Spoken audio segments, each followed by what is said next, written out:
Welcome back to The Explainer, where we unpack the big ideas. And today, we're digging into a story you think you know inside and out, Cinderella.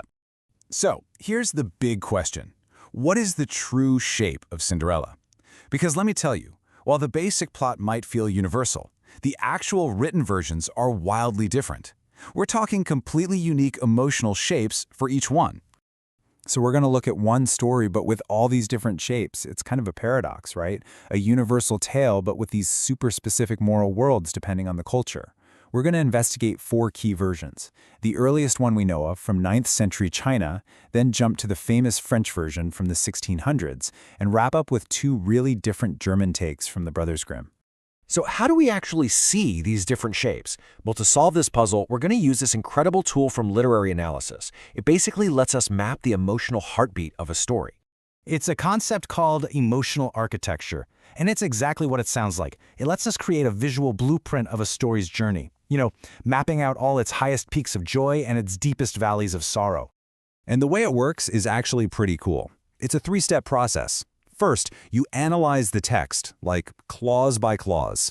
Then, you score the emotional language, say from -5 for total misery up to +5 for pure joy. Finally, you plot all those scores, and boom, you get this unique shape for the story. It's a map that reveals all these patterns you'd just never catch on a normal read-through. All right, so let's put this tool to work. We're going to look at 4 tales, 4 completely different worlds. Let's get into the case files and see how this all plays out, starting with the very first version we have. First up, Ye Xian from China, way back around 850 CE. And right away, things get weird.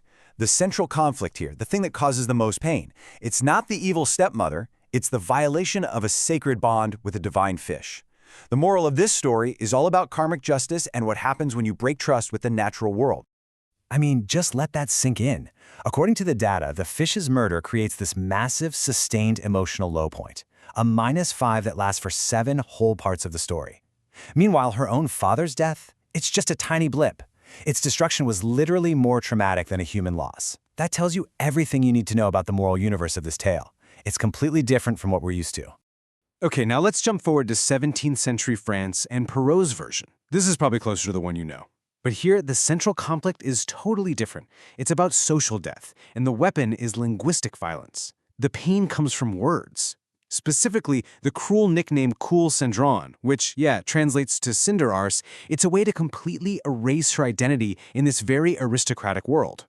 And this is where the emotional architecture shows us something amazing. Every single low point, every valley in the story comes from this verbal abuse. But what about the peaks? Every high point is tied to material things, the dress, the coach, the recognition of her beauty. Words are the poison, but only stuff, wealth and status, can be the antidote. Kinda bleak, right?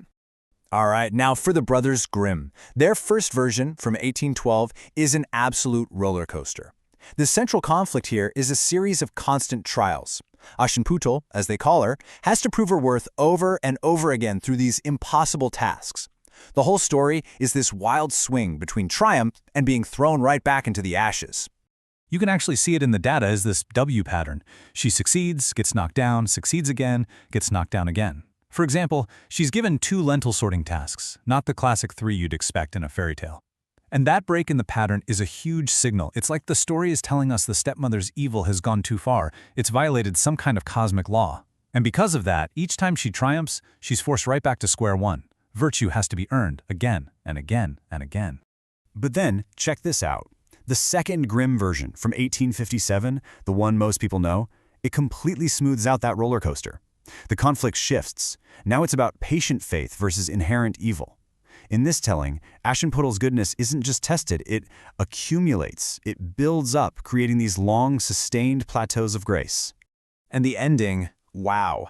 The stepsister's blinding isn't just simple revenge. No, it's presented as divine retribution. It literally makes their inner ugliness external. They refuse to see Aschenputtel's true worth, so now they can't see it all. This isn't a story about forgiveness. It's a world of absolute moral judgment where divine law comes down hard on the wicked.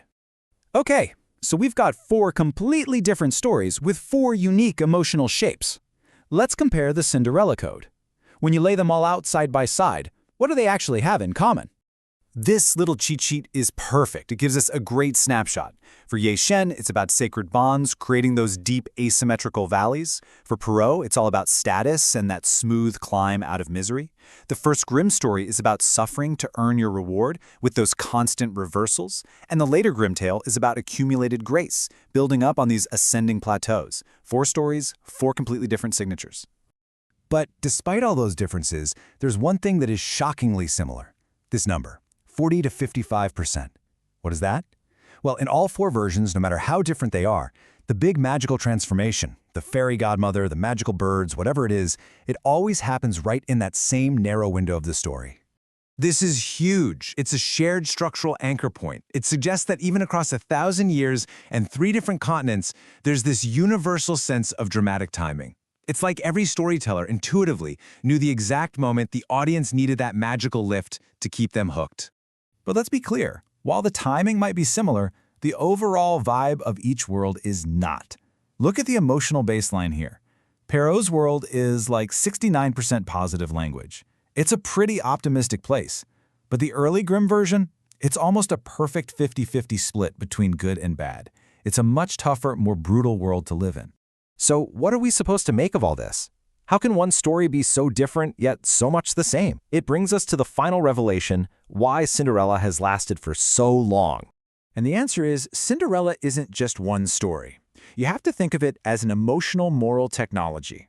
The reason it survives isn't because it has one single universal meaning. It survives because it's a super flexible framework that can be adapted for any culture. Think about it. It's an adaptable framework. It gives you a core problem, virtue unrecognized. And then each culture comes along and builds its own story on top of that frame. It uses a different emotional architecture to explore its own unique ideas about good, evil, and what justice really looks like. It's like an empty vessel that every culture can fill with its own fears and hopes. And that leaves us with a final, pretty powerful question to think about. What does your Cinderella say about you?